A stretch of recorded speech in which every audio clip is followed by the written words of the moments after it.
Helmets on for safety. Welcome back to Random, and today I'm here at Union Station because my editor kicked me out of the garage. He said something about making improvements to our Speed Week project, but I'm out here to talk about this. More specifically, the history and the technology behind steam engines, all right? So, long time ago, back in ancient Greece, there was this guy named Hero, and he created something called the alophile. Basically, it was a round container with two little pipettes that come out of one side and then 180 degrees out the other side, and both pipes were bent at right angles. And inside that, what he would have is a certain amount of water, and under which he would set a fire. Now, that fire was either coal, wood, oil, or another combustible material. And of course, when that water boiled, it created steam. And steam, as we mentioned before, displaces 1,000 times the volume of its original measure of water.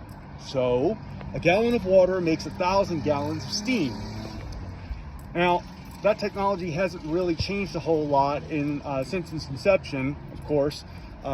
In the example of this steam engine here, this locomotive, coal is used and is fed into the boiler, which you can see back here, hopefully.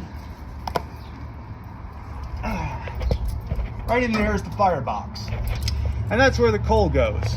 And of course, that is the aft end of the boiler over top of where the firebox is down there. So, combustible material, boiling water creates steam. Well, it wasn't just the ancient Greeks that came up with this idea. When they started playing around with it, it was more of a novelty item. It was used for small models and things, like the alophile. So that particular steam engine was used to activate certain machines that Hero had designed. Now, the ancient Chinese, the ancient Greeks, the ancient Egyptians, and many different cultures had similar devices. They would boil water, get steam, and that steam would cause things to move. So in 1720, hundreds, perhaps even thousands of years later, 1720, a fellow by the name of Jacob Leopold had a two-piston gravity-assisted engine. Now, that's kind of interesting in the fact that steam would push the piston to the top of its cylinder, valves will be closed, and the pistons would return to starting position under gravity. Not particularly efficient, didn't produce a whole lot of power, and ultimately it just didn't end up working all that well, but it did work. Now, his engine was, of course, to be gravity assisted, had to be built vertically. That's important. We'll get back to that here in a little bit. So, a couple of years down the line, everybody knows the fellow by the name of James Watt, right? He's the one that came up with the unit of measure, the watt, which is, if I remember correctly, it is a certain number of horsepower over a certain amount of time. Now, how do you get horsepower? Horsepower is work done over a set amount of time. Well, how do you define work? Mr. Watt decided that work would be, at least in his instance, would be a twisting force or torque. Now, torque is a measure of weight over distance, foot-pounds. When you twist something, that's either measured in foot-pounds, inch-pounds, inch-newtons, or whatever. So, Mr. Watt came up pretty much with all of that, right? At least he put it in better definitions and more acceptable definitions worldwide. I think a watt is, I want to say, 60 horsepower's worth of energy, maybe 6. My editor will correct me below, as he always does. Anyway, what Mr. Watt came up with was a steam engine that used a separate condenser from the boiler. All right, so that enabled the engine to produce higher temperature, higher pressure steam, so the piston could move more vigorously under load. Now, when he was coming up with these designs and these improvements, it was between 1763 and 1775. So just before our Great Revolution. We won it, of course, in case you were wondering. His invention didn't really help the British all that much at that time. So up to this point, again, all steam engines were built vertically. All right, that means from ground level up between 3 and 4 stories above, right? So that's an enormous piston. That is an enormous cylinder. And it takes a huge amount of coal to heat a huge amount of water to move that piston. Now, at the time, all steam engines were used for were industrial purposes, all right? So things like water pumps for mines, mills, things like that, grinding machines for wheat and, different things like that. And it wasn't until 1849, the coreless steam engine, which was horizontal.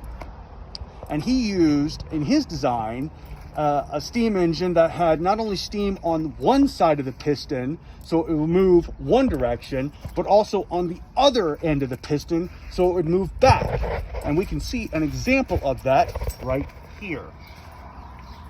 Now, what happens is steam will go in one side of the piston, just like I said, and cause the piston to move forward linearly. Now, on the other end of the piston is a valve, and that valve allows steam on the other side of the piston, so it moves in reverse. We call this a reciprocating action. For some reason, my editor tells me engineers at the company he works with don't know what reciprocating is. Now, reciprocating is moving from point 1 to point 2 and then back to point 1 using internal or external mechanisms derived with energy supplied by the system. In other words, something that only moves in one direction and stops and has to have an external force applied to it after a certain amount of time is not reciprocating. Engineers. Anyway, steam engines have been around since the ancient Greeks. And how we use steam today isn't all that different from how we used it all that long ago. For electrical power, in a number of different plants here in the United States, we use coal or diesel to boil water and use that steam to go through a turbine, which at present, I don't see a turbine on this engine. That doesn't mean that they weren't applied. Believe it or not, General Electric put steam turbines on locomotives for electrical power. That's how General Electric really started to make their name back towards the end of the Industrial Revolution, right? They would use steam to turn a turbine, and that turbine turned a generator. And thus, that's where they got the idea to build bigger and bigger plants to provide more and more electricity.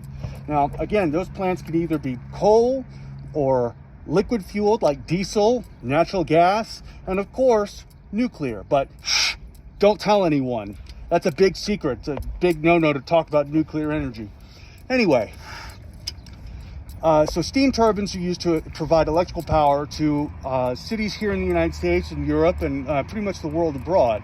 But we also use steam turbines in ships like aircraft carriers, submarines, so on. Those are all nuclear fueled. And a lot of the bigger ships, particularly container ships, they used to be steam, but for some reason, they decided to move away from that.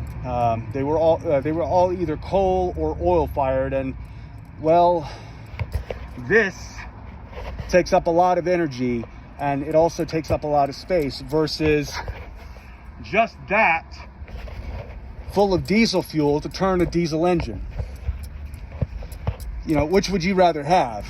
A diesel engine half this size produces just as much torque or just as much electricity for a ship as opposed to a steam engine this size or a steam turbine.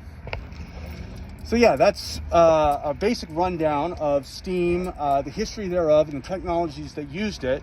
Yeah, so that's what we got for today. Now, I'll probably be back down here at Union Station, provided my editor does his job and actually, pays for me to come down here to do this.